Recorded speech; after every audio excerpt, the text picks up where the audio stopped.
Hello স্টুডেন্টসরা, আমি তোমাদের সৈকত sir তোমাদের একটা নতুন সাজেশান নিয়ে চলে এসেছি। যারা রবীন্দ্রভারতী বিশ্ববিদ্যালয়ের ডিস্টেন্স এমএ পড়ছো, তোমাদের থার্ড সেমিস্টারের সিসি 3.3 পেপারের একটি গুরুত্বপূর্ণ সাজেশান নিয়ে চলে এসেছি। তোমরা সাজেশানটা দেখে নাও ভালো করে। প্রথমে আছে তোমাদের ভারতীয় কাব্যতত্ত্ব। এখান থেকে 3টে কোশ্চেন দিয়েছি।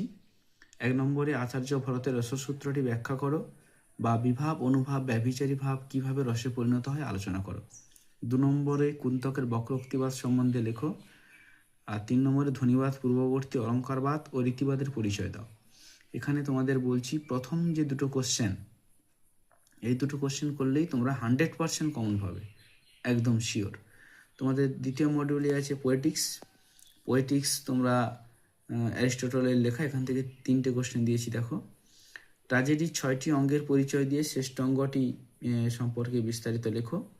2 নম্বরে দিয়েছি অ্যারিস্টটলের মতে মহাকাব্যের তুলনায় ট্র্যাজেডির শ্রেষ্ঠত্বগুলি লেখো। 3 নম্বরে অ্যারিস্টটল ট্র্যাজেডির চরিত্র সম্পর্কে যে মন্তব্যগুলি করেছেন লেখো। এখানে তোমরা প্রথম যে দুটো কোশ্চেন, এই দুটো কোশ্চেন খুব গুরুত্ব সহকারে করবে। এই দুটো কোশ্চেন করলেই তোমরা শিওর কমন পাবে। 3 নম্বর মডিউলে আছে দেখো সাহিত্যের পথে থেকে তোমরা 4টে প্রশ্ন দিয়েছি তোমাদের। সাহিত্যের তাৎপর্য বিষয়ে রবীন্দ্রনাথের সামগ্রিক ভাবনা লেখো। 2 নম্বরে তথ্য সত্য প্রবন্ধ অনুসরণে রবীন্দ্র ভাবনা ব্যক্ত করো। 3 নম্বরে প্রকাশী সাহিত্য রবীন্দ্র দৃষ্টিতে প্রকাশতত্ত্বের স্বরূপ লেখো। 4 নম্বরে দুঃখের সাহিত্য কেন আনন্দদায়ক হয়ে ওঠে এ সম্পর্কে রবীন্দ্র ভাবনা লেখো।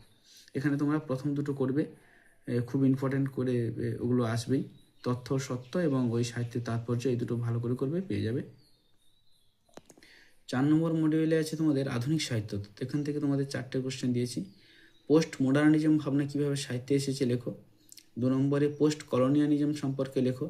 3 নম্বরে মার্ক্সবাদী সাহিত্য তত্ত্বের স্বরূপ ও ভাবনা লেখো। 4 ফরয়েডের চিন্তাবিশ্ব কীভাবে সাহিত্যে প্রভাব ফেলেছে লেখো। এখানে তোমরা পোস্ট কলোনিয়ালিজম এবং পোস্ট মডার্নিজম এই দুটো খুব গুরুত্ব সহকারে করবে, এগুলো 100% কমন আসবে। এটা তোমাদের মোটামুটি ফাইনাল সাজেশান দিয়ে দিলাম সিসি 3.3 পেপারের।